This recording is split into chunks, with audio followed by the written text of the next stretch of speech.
Hello, and welcome to another episode of Manifesting with Feng Shui. I am so glad you are here. Oh my goodness. So it is season 8, and I was completely surprised when at the very last minute, literally like 8 days ago, something divine happened. I had a divine download to go to New York City. There were a lot of synchronicities that led me to this place, to this space. And now we have 3 additional episodes tagged on to season 8 here in New York City. It's been incredible so far.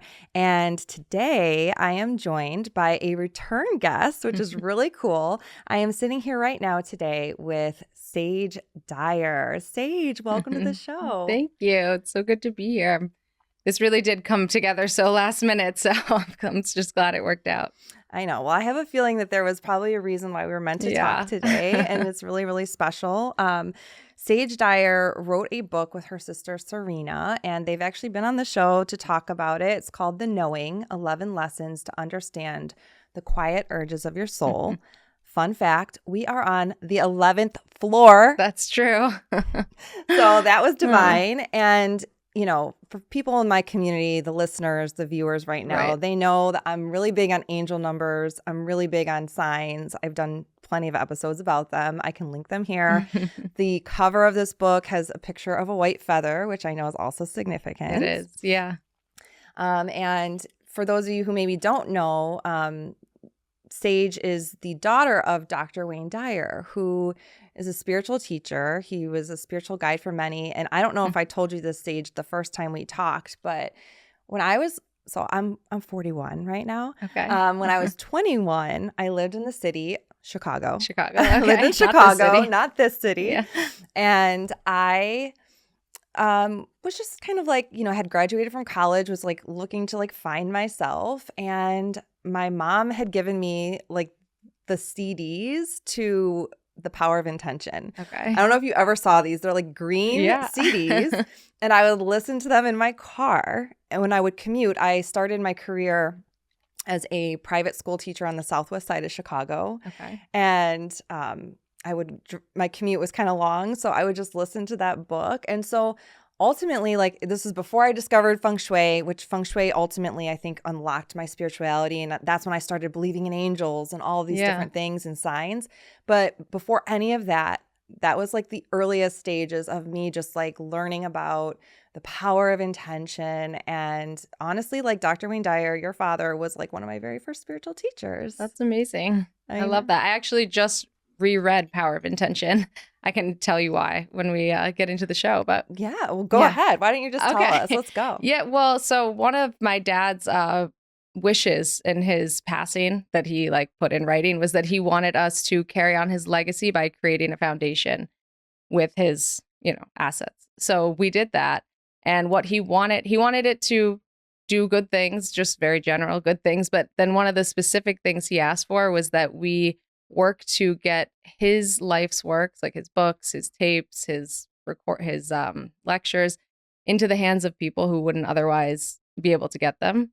So for a long time, none of us were really doing that. We created the foundation and we've been doing good with it, but that was hard to accomplish because there's a lot of red tape for some reason with donating books to places like prisons and churches and underserved communities. And you'd be surprised how much red tape there was. So anyway, this year I finally was like, I'm going to do this. It's been 10 years since he passed away. This was one of his wishes. Like, we aren't doing it. So I've been donating his books to right now, a lot of prisons for incarcerated individuals. And one of the foundations that I've been working with, they do this program where you donate books to them. I donated 500 copies of The Power of Intention. Then they also create a study guide to go along with it to give to the incarcerated individual. And it just creates like a more personal experience for them with the book. So when I donated I donated 500 copies to their organization, he was like, we don't have the time to create the study guide. So unless you know somebody who can do it. And something inside of me said like, I'll do it, even though I'm so busy. It was such a busy season of life for me right now, with 3 kids, and some of them aren't in school. Young kids. They're young. 6.5, 4, and 1. So yeah, so busy. But anyway, I volunteered to do it. So I just finished reading the book. I created this study guide to go along with it. And the truth is, I got more out of it than probably anyone else will. So it was a really awesome experience. I literally have chills, Yeah. like goosebumps. I'm like, okay, I think your father is writing the script. Like, we didn't plan that. I Yeah, had no that's idea. true. Like, I love it. And actually, I feel called to tell you because literally Sage and I were laughing right before we started recording. I'm like, yeah, like this was planned in like less than 8 days. Like, I cannot Yeah. make this up. And I want to tell you, like, one of the things I've been, I said I'm 41. I've just been going through like, I don't want to call it a midlife crisis. It Okay. sounds a little Yeah. dramatic. Yeah. It's more of like an awakening though. And I've just been like really like just going through a lot of things personally, like really looking at my just doing some internal work. It Yeah. is the year of the snake at the time of this recording. It'll be the year of the horse when this comes out, but like it's a very Okay. introspective year. Yeah. And my coach, my business coach, is wonderful. She worked with Deepak Chopra for over 17 years. I know she met your father several times. He was at the Chopra Center quite a bit. Yeah. But she recommended a book to me by Abraham Hicks called Ask and It Is Given. Yeah, I have that book. You do? Yeah. Okay. So I literally got this book like a couple weeks ago, and your father wrote the foreword. Yeah. And so Dr. Wayne Dyer wrote the foreword, and in it says, he says, if you're not necessarily ready to receive this information or practice these practices, he said, simply carry the book with you. The energy of it will permeate through your life. Yeah. And just like, because he would always talk, and it's very feng shui, like Right. everything has energy. Right. And your father, I remember, would talk about things like, because he had a show on Hay House Radio, all sorts of ways that I would listen to his teachings. Yeah. And he would talk about like, spirit will talk to you by like sometimes a book will just fall off the shelf or someone will recommend a book and like you'll open up the page and you'll get exactly what you need in that moment. And so I'm sharing all of this to tell you, I was literally carrying that book around in my purse when all of this came together. Wow. Between us, like having this conversation and everything. And just part of me just feels like very like, I don't know, like very guided and just like there's a lot of signs and synchronicities, I think. I agree. Definitely. And just hearing that you're working like really like taking initiative to like carry on his legacy, like that's exactly what you're doing in this moment. And then his foundation, is that something that like, can you tell me a little bit more about what that is? Yeah, it's called the Wayne Dyer Family Foundation. It was created after he passed away, and we donate every year just to whatever speaks to us that year. We agree as a family, and sometimes it's after, for instance, a couple years ago there was a fire in Maui. I don't know if you heard, and that's where my dad lived, was in Maui, in Lahaina. The town of Lahaina burnt completely down. So that year we did a lot to help, with the rebuilding and to just help people get through those initial months, things like that. But this is the first year that we're taking it to this level of actually getting his works into places, which was one of the main things that he wanted. It's more than just donating monetary amounts, which is important and needed, but to do, to keep his works alive and to share his message. Yeah. Because, He was such a big believer in like transformation can happen at any time. Things can, like you said, energy, like sometimes it just takes one book or just one person. When I think about people who are in prison, who are incarcerated, they might feel like there isn't anyone who really is caring for them out there. So to just receive a book can be such a gift, whether the message aligns or not. So it feels really good to be in a position to be able to be doing this work. I feel really grateful for the opportunity to just be having any kind of small impact on individuals.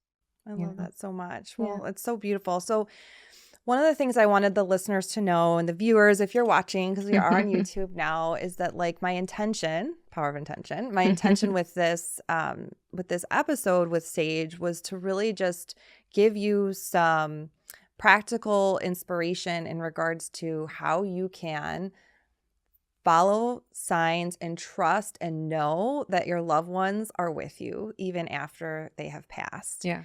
And it really aligns with your book. Again, The Knowing, 11 Lessons to Understand the Quiet Urge of Your Soul, which came out in 2021, right? Yep. So it was a few years ago that you and your sister wrote this book, and it was inspired because your father had passed away, right? Yeah. And I'm so excited to hear, like, from your perspective, like some of the stories that really inspired this book. But can you just tell me a little bit about, like, well, tell me what inspired the book originally, and then, like, since you've written the book, like, how has life evolved, and how do you feel like this book has continued to really, like, kind of stay, like, Relevant. relevant in your Yeah. life? Yes. Yeah. After my dad passed away, I grew up with his teachings, you know, being, he wasn't just who he was on stage, that was who he was in real life. So just a lot of advice and just being surrounded by information that probably wasn't typical for everybody. And, I think that's a blessing and sometimes maybe a little bit of a hindrance because when something's always available to you, maybe you take it for granted a little bit. It's not like you get to an age where you're ready for this information and then you seek it out yourself. It's like maybe, I don't know. Either way, when he passed away, I found myself, I would say I was like a believer in a lot of the things he taught about as far as like the afterlife. And he would say that, just think of me as in the other room when I die. He used to say that to us when he was alive. And I thought, yeah, but you won't be. So how do I think of you that way? It won't feel that way, Um, so I was a believer to a degree, but I was also very skeptical. And so when he passed away, that became very pronounced for me. Like, do I believe that he's still here guiding me? Do I believe? How do I know? And I'm talking about in the early, like, couple weeks after he passed away. That's how I felt. It was like I was seeking to find him in the way that was familiar. So I was wanting to call him. I was wanting to hug him, to smell him, to, see him. And that just wasn't available. So it didn't feel like he was still with me. And a few things happened for me. Like I realized, like what I just said, I wanted to hug him and see him and smell him. I realized that like all of the information I'm getting from the world around me is through my five senses, right? Like seeing, touching, smelling, taste. I'm missing one, hearing. Mhm. Is that all of them? And what I realize is that my senses are deceiving me all the time. All of our senses are so limited to what they can tell us about this world. I mean, right now, my body, my senses tell me that I'm sitting still in this room with you recording this podcast. But the reality is, we're sitting on a rock that's hurling through space in a vastless universe that we know so little about. And we're moving on different axes. We're hurling, we're rotating in different ways. And my body doesn't tell me any of that. And right now there's Wi-Fi in this room and there's radio waves and I don't pick up on any of that because I'm just not built that way. And I started to have little moments like that, little realizations that like maybe there's just more than meets the eye. And maybe I need to practice a surrendering, instead of, because I was really resisting that he was gone. And I was resisting this idea that I could find him in some other way because I wanted what was familiar and comfortable. So I was holding myself back, from finding him at first. And I can remember there was a time that I was in the shower and it was like maybe a couple weeks after he had passed away. And I had been on this thought loop constantly of like just grieving and being sad and being in a lot of pain. And then I would have this thought of just call dad, because that's what your brain does. It's playing tricks on you. And then I would, you come to this realization, I can't ever do that again. So there's this like profound sadness I was just caught in this loop. And finally I said, okay, Sage, you can't call dad anymore. It's not realistic. It's never going to happen again. So, but you have a lifetime of having known him, having, heard him advise other people who were grieving. So what would he say to you right now? And and then I felt like I heard his voice in my mind say, choose sooner. And I knew what that meant. And what it meant was, I had just been with him in Australia and New Zealand for the 3 weeks before he passed away. We were together and he was giving lectures. And so I was attending all these lectures. So was very familiar with his lectures at that point with all of his teachings, because I had probably sat through like 30 hours of him speaking just in the 3 weeks before he passed. And he frequently told this story about a man whose son had gone off to war. And one day he got that, dreaded knock on his door to be informed that his son had died. And that night, the man went out and he was dancing in town. He was at a party. And a woman came up to him and said, "How could you possibly be out here dancing when you just learned that your son died just this morning?" And he said, "Sooner or later, I'm going to have to move on and heal from this, or it's going to kill me. And I'm just choosing sooner." So I knew when I heard the words choose sooner, and I swear it was in my dad's voice, and it was in my head, but it was his voice that said choose sooner. I knew exactly what he meant. And it sort of made me pause and say, like, yeah, I don't have to keep choosing these thoughts that are not helping. You know what I mean? And grief is a wild ride. And I'm not saying you shouldn't feel your grief, because you should, but choosing sooner can mean just for 5 minutes in a day, choosing to see, the other side of the coin, which is that maybe they're still there with you. Maybe you can feel that for a few moments, And once I did that, I just created a little bit of space for some miracles to start showing up, instead of being completely closed off and just saying, like, this sucks and I've never been in so much pain and I don't know how I'm going to be okay. Instead of being on that thought loop, it opened me up to, but maybe he's still with us. Maybe he said that he would. This is what he believed. This is what he taught us. So maybe it's true. I love that so much. Yeah. And I'm also thinking about that from the lens of, like, we can grieve different things in this lifetime, like relationships ending and different losses on other levels. And I feel like that idea of, like, choose sooner. And I just think it's like, you can totally you can choose, like, he would always talk about choosing your thoughts, like you can choose again. And so I just love that. And I think that, like, following signs and stuff has been really important for me, because it's like, if I'm in a place where I'm confused about something, a big major life decision or something, or grieving and sad, signs have really helped me as well. Yeah. Like, just feel a sense of, like, I'm not alone in this, right? And so I really would love to hear about that story that we were talking about before we started recording, because there's nothing I love more than hearing someone who says they were a skeptic and then all of a sudden something happens that, like, really makes them, like, realize that, like, right, there's more to it. Yeah. Wouldn't you say that that was kind of like the story that you wanted to share? Okay. Yeah, so definitely. Because so once I made this shift, then I started to seek a little bit of proof that there was, because I'm a math science person. That's the type of brain I have, and I wanted proof.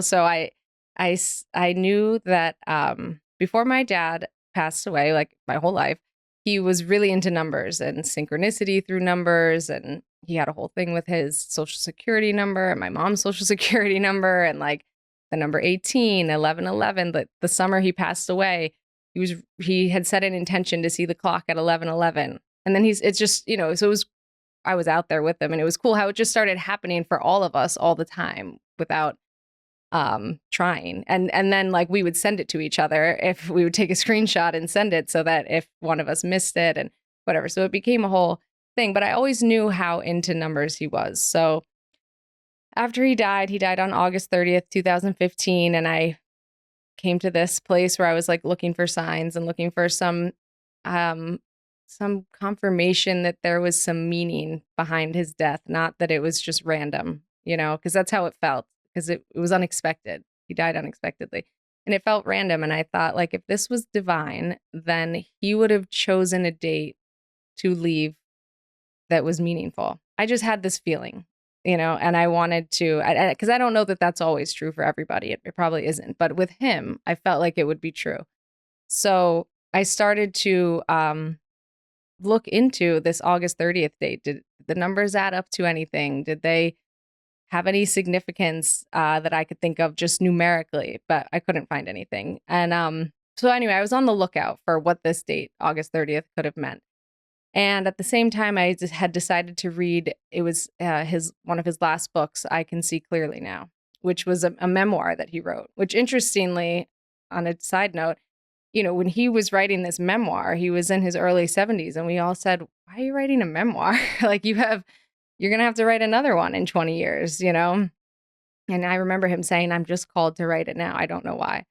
So, and that really was ultimately his last book that he wrote, because he did another book that was a compilation, but it wasn't something that he actually like sat down and wrote from cover to cover. So I decided to read that after he passed away. I had already read it once, but obviously it took a different meaning with me reading it after he passed away. So I'm reading that book, and I'm not reading it to find the significance of August 30th, but I find it in that book because.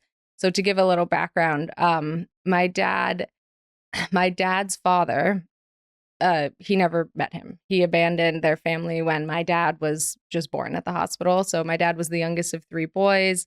It was during like the recovery of the Great Depression and World War II. It was 1940. So not a great time to be a single mom of three boys. And so my dad and his brothers were in orphanages and foster care, and they really struggled because their dad left. And as my dad got older, like a teenager, he started to be very interested in his father, and he wanted to find him. And for years, he was searching for him from a place of like deep anger and hate for this man who abandoned them in a time of need, abandoned his mother, abandoned him. He said at that time that he was having, he would have these nightmares about his dad where he was screaming at him and he would wake up in a sweat, and this consumed him for, a big part of his life, his younger life, and into his 20s and his 30s. And in 1964, he learned that his dad had died several years before. So he never got to have that reckoning with him. He never got to have that conversation. And so he had been searching for him, and a lot of the years of his search, he was already passed, But he learned from a cousin that, like a distant cousin, that his dad had died, and that he was buried in Biloxi, Mississippi. My dad was living in New York at the time here. So, so he continued on, and he had a business opportunity 10 years after he learned that. It was 1974. He had a business opportunity. He was working as a professor at St. John's University here, and he was asked to go to Biloxi, Mississippi for something with his teaching career. So because he knew that his father was buried there, he decided, while I'm there, I'm going to find his grave, And I guess he was buried in, he was in an indignant, I don't know what this means, but it was in his book. So I don't, I'm assuming nobody paid for him to be buried. So I'm assuming this is like a type of cemetery for that situation. So there aren't like great records for those kinds of things. But anyway, he knew that his father was buried in Biloxi, Mississippi, and that he was going to be there. So he gets there and he rents a car. And he said in the car, it was a brand new car. It had like 20 miles on it or something. And in the car, there was a business card for the Candlelight Inn. So he didn't know what that meant. But then he gets to his hotel and he looks at the yellow pages or whatever it was called back then. And he's looking up all the cemeteries in Biloxi, Mississippi. And there's three. One of them is the Candlelight Inn. So, and he had this business card in the car. So he calls the Candlelight Inn first, and the man puts him on hold and says, yes, your father is buried here. And he has the record. So he finds him very quickly, very little resistance, And so he goes to his gravesite, and he goes there with the intention of pissing on his grave, literally, and these are his own words. You can read it, and I can see clearly now. And so he goes there and he does the angry stuff. He screams at him, cries, punches the air, lets all that anger out of his body. And then he doesn't feel any better. He just feels terrible. And he goes to leave after, I think, several hours of this, And as he's walking away and getting back in the car, he says that he just all of a sudden felt something come over him where he felt called, like he needed to go back to the grave site. So he turned around and he went back. He listened to that calling, and he was just overcome with a feeling of love and forgiveness for his father. And he said that he stood there and he sobbed and he said, I forgive you. You know, we're all just doing the best we can with the cards that we were dealt, and maybe that was just the best that you could. And I forgive you, and I send you love, and I no longer am going to carry this weight of hatred for you, because it's ultimately weighing him down, right? Um and it was like a transformative moment in his life. Everything in his life shifted after that. He started writing, his career took off, he stopped drinking, he started eating better, he started running, he got a divorce, met my mother, started a new, marriage. Anyway, he says in the book, if you were to ask me the most significant day of my life, it was the events that took place at my father's gravesite on August 30th, 1974. Yeah. So when I read that, I was like, okay, I found what I was looking for. There was a meaning. It was the most significant day in his life, by his own words, in published writing. You know what I mean? This isn't something that I'm just remembering. And I was just so like excited, in awe. I felt like, okay, there's a little bit of proof here. The proof that I was asking for, I found it. And I told everyone in my family and whatever. But then later I was like, so what is he trying to tell us by leaving on August 30th, the most significant day in his life? And so I thought about it for a long time. And the conclusion that I sort of came to was that August 30th was the day that his relationship with his dad changed and took on an entirely different meaning. Even though his dad had already died, it's still a real relationship that was consuming a big part of his life. And it changed, and it took on an entirely different life force, one from hate to one of love and forgiveness and light. And so what's he trying to tell us? And I thought, I always had a relationship of love and light with my dad. But it is also the day that my relationship with my dad changed and took on an entirely different meaning. And I felt like what he was trying to say was like, exactly, it's not the day our relationship ended. It's not the day I died. It's the day that it took on a whole new meaning. And so I'm inviting you into a relationship with me still, Oh my gosh. Sage doesn't, oh my gosh.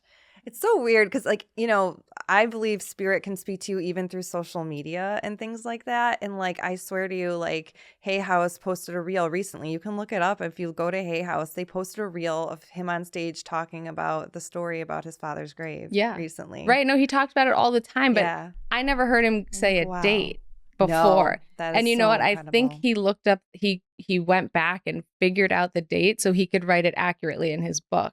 But he never Oh, wow. spoke about it with a date. So I don't think he even knew the date. He knew that was the day that was the most significant day in his life. But anyway, yeah. It's so incredible. I thank you so much for sharing that. I know that story is in the book, The It Knowing, is, along with yeah. like so many others. I remember when Serena was on the show as well, alongside you, she talked about a story with like the license plates, and because she had lost a stepson and with Mason. And I mean, there's just, that there's just so many signs. If you don't mind me sharing too, like my grandmother passed, and like I am very close to her. Oh, and I actually had a spiritual medium on the show this season. Her name's Jenny Shinks. She's like amazing. Okay. And my grandmother, I had 2 readings with her this year somehow, but my grandmother gave me the sign of 3s. And then when I was in the podcast studio in Austin, Jenny was like, I was interviewing her, and she did like a live reading there again. And my grandmother came through again, and she gave me the sign of olive branches, like olive trees. Okay. And she's like, look up the meaning. I'm like, there's olive trees in the studio. Is that what she's saying? Well, when I got to the hotel here in New York City to record the podcast, this whole thing that came about in less than 8 days, I Yeah. walk into the hotel and there are 3 olive trees Really? in the foyer I of have to it. tell you something. I woke up this in the middle of the night. I mean, I often do, but I looked at the time and it was 3:33. I swear. Chills. Because I thought that's cool. But I didn't, threes aren't significantly special for me, but I like repeating numbers anyway. So I guess that was for you. Okay, thank Yeah. you for sharing that. That makes me like, oh my God, that just really gives me chills and just Yeah. makes me so happy. So thank you for sharing Yeah. that. Ultimately, like, it just has been so amazing to have you here. I just wanted to say thank you so much. Originally, I was going to call the name of the podcast, like, is Dr. Wayne Dyer your spirit guide too? And the reason why I was going to say that, and truly, I think since you're his daughter, it's probably so weird, but Yeah. his reach was so vast and he spoke to so many different audiences. And just one of the things that I guess, I don't know if I told you and Serena this when I first interviewed you, but like right before your father passed away, like 2 weeks before, I started following him on Facebook Okay. and he would post a lot about Hay House Radio and like I didn't know what Hay House Radio was. Do you know what it is? Yeah. Okay. Yeah. So like he had like a show. It's kind of before Right. podcasting. He had a whole radio set up in in our bedroom in his, condo. Yeah. But like really old school type of equipment. It was funny. Oh, But I yeah. love that. Yeah. So I started listening to Hay House Radio and then it like cracked me open to like all sorts of things like, angels and signs and David G meditation and like literally like opened up my world, my spiritual world. And then he like passed away like 2 weeks later. And I remember thinking to myself, I was shocked. Mm-hmm. And I just remember thinking to myself, wow, Dr. Wayne Dyer, like, I feel like his aura was like expanded or something. Like he was so powerful. Like something happened like right before he passed that I just was like, I thought it was so interesting that I would like stumble upon him, gravitate towards his work and like be open. Like it would just be so Yeah. life changing and shifting. And then I was going to just, I told you this, like I'm a Gabby Bernstein spirit junkie, like literally have been practicing with Gabby Bernstein for so long. And Yeah. in her book, Super Attractor, she talks about how Dr. Wayne Dyer, like she channels him and that he like wants to be a spirit guide for people. And when I remember reading that line and just thinking to myself, okay, maybe he's one of my spirit guides, So every once in a while, like I saw like Serena like did a post about how like when the lights flicker, she thinks, that's a sign that your dad gives her. Right. And so like now whenever I see lights flicker, I'm like, I think that's Dr. Wayne Dyer. So I don't know how you feel about that, No, but I like, love it. I mean, because I was saying to you, I was like, he was such a huge spiritual. My grandmother, actually, the one who gave me the sign of threes and the olive branches, she loved your father. Really? Father's teachings. Yes. How cool. So I don't know. I just kind of feel like maybe she helped orchestrate this. Maybe your dad did. I don't know. I think when we leave the physical, you're like, if before his reach was only so, he was human, it was limited by his body, the physicalness here. So his reach could only be so much, but I believe that now his reach would be unlimited. So he could be my spirit guide and anybody's spirit guide and anybody who calls on him as well as anybody who's passed away, just for the listeners, I don't think that these signs and synchronicities, I mean, we didn't even get to talk about that many, but the one that I shared, it's not because of my dad being Wayne Dyer. I think that that's available to everybody when they lose somebody, and it's just about being open, willing. It's about giving up, surrendering your idea of the way things should be and being open to seeing them and accepting them the way that they are so that you can experience those miracles that are in front of you. Because if you're resisting, I think that you'll miss them. I think they're there either way, I think your loved ones who have passed on, or my dad, or whoever is your spirit guide, is there. And it's up to you to sort of be open, willing.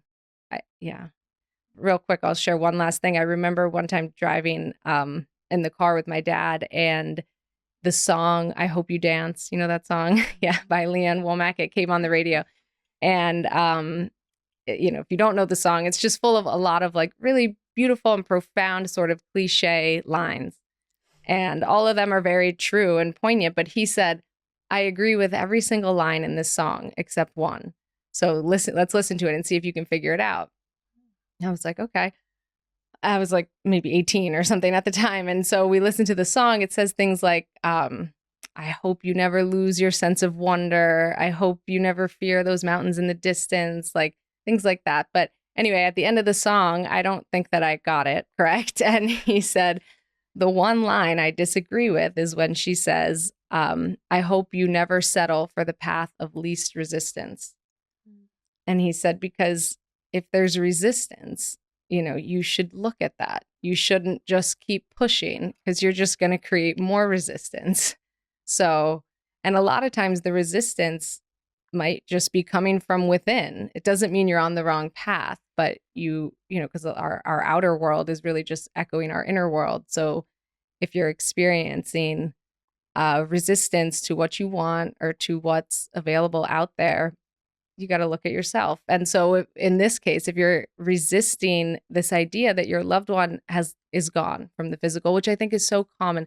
I remember when my dad first died, I was having all these dreams about finding him and that he was still alive, So that was my subconscious telling me that I was resisting. Like every night I would find my dad and he would be alive. And I'd be like, oh my God, we have to go tell everybody that you're still alive, But what's that telling me is that I was resisting this notion that he wasn't physically here anymore. And when I realized that, those dreams actually stopped.